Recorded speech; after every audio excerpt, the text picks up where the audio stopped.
Walang bagong pasabog o revelasyon sa testimonya ng prosecution witness na si Roderick Wamil, dating State Auditor ng Commission on Audit, Intelligence and Confidential Funds Audit Office. Yan ang pananaw ng kampo ni Vice President Sara Duterte sa ika-11 araw ng impeachment trial na sumentro sa Article of Impeachment na confidential funds misuse. Wala naman po dahil sa aming pananaw, yan naman na ang lumabas sa COA findings. Pina-identify lang naman sa COA kung ano yung kanilang naging findings. So kumbaga, nothing that we haven't read before.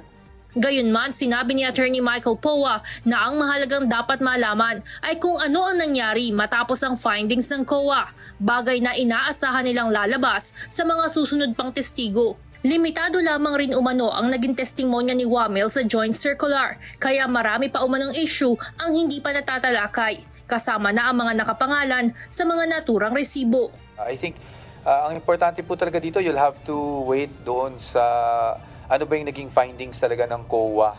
No? Kasi yung Mary Grace Piatos, lumabas lang naman yan sa congressional hearings. Diba? So ngayon nandito pa lang tayo sa COA, I'm sure magkakaroon ng ebidensya para tugunan yung Mary Grace Piatos issue. Magkakaroon ng ibang witness para tugunan yung Mary Grace Piatos issue. Nanindigan na rin ang depensa kung bakit hindi sila pumayag na isama sa stipulation o admission of facts na nagastos sa loob ng 11 araw ang 125 million pesos na confidential funds ng OVP. Yes, because sa atin, yung 11 days kasi, may mga explanation yan, may maari tayong gawin na cross dyan. So, hindi pa muna tayo pumayag sa stipulation doon. Kaugnay ito ng 845 acknowledgement receipts na may petsang December 21 hanggang December 31, 2022 na anyay nais pa nilang masuri, lalo na at libo-libong dokumento ang nakapaloob rito. We have to be diligent then in our duties as her counsel, and we cannot risk, kasi sa dami ng dokumento na yon, 'di ba? Wala kaming sinasabing baka may pineke or something. I just want to make that clear.